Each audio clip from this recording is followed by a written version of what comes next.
Well, my friends, good morning. Now I'm going to share another successful case of thalassemia. এই thalassaemia রোগে সাধারণত যেসব বাচ্চাদের রক্ত তৈরি হয় না, এই সকল বাচ্চাদের টেস্ট করার পর ওরা ওখান থেকে বলে বাচ্চার রক্ত তৈরি হচ্ছে না, তাকে রক্ত দিতে হবে। আমরা আগেও আমাদের একটা রোগী এরকম সাকসেস দেখেছিলাম, যাদের বাচ্চা কাচ্চার রক্ত তৈরি হয় না, অ্যালোপ্যাথি ডাক্তাররা বলে যে রক্ত নিয়মিত দিতে হবে, প্রতি মাসে মাসে রক্ত দিতে হবে। তো এই পেশেন্টের নাম জাকারিয়া, না আপনার ছেলের নাম তো জাকারিয়া। এই জাকারিয়াকে সাতক্ষীরা থেকে ওইখান থেকে বলছিল টেস্ট করে যে রক্ত দিতে হবে, এর বাচ্চার রক্ত তৈরি হয় না। তারপর তো আপনি এসেছিলেন আমার কাছে, ঔষধ দেওয়ার ছিল আমরা বন্ধুরা, এবং এটা অবশ্যই ভালো, এখন রোগী ভালো আছে, ভালো ভালো ভালো সব কিছু।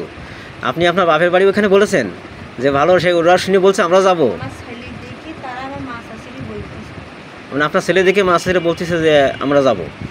তো যাই হোক, নবীন ডাক্তার বন্ধুরা তোমাদের শেখানোর জন্য দিচ্ছি কী মেডিসিন, কেন কী মেডিসিন দেখিয়ে দিচ্ছি অল্পর ভিতরে।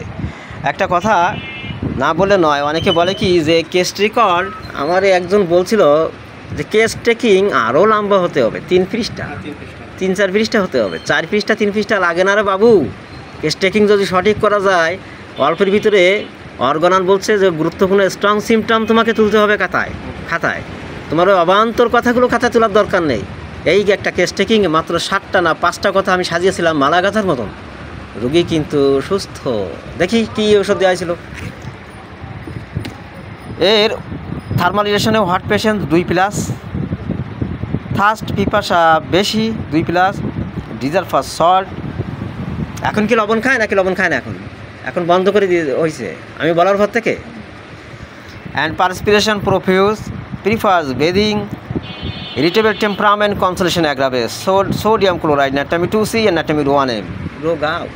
ও তো প্রচুর গোসল করতে পছন্দ করে, জল পানি নাকি শুধু পানির পর থাকে? গরম বেশি না শীত বেশি ওর?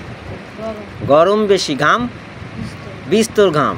ছবির মতো মেডিসিন, এই অল্প কথায় সোডিয়াম ক্লোরাইড, এবং পেশেন্ট ইজ অ্যাবসলিউটলি না ওয়েল। তো রোগ আরও একটা, আমরা আয়শাকে দেখেছিলাম আরোগ্য করিয়া, তা আয়শা ভালো হয়ে গেছে, এখন আর লাগে না কোনো ব্লাড লাগে না, ব্লিডিং হয় না। তা ছিল হচ্ছে 6 মিলির উপরে, হিমোগ্লোবিন 6-এর উপরে উঠতো না, কিন্তু এখন সেই তার আছে 13। আর জাকারিয়ার একটা টেস্ট করবেন নাওয়াডেজ, আর একটা টেস্ট করবেন, দেখাবেন আমাকে কী অবস্থা।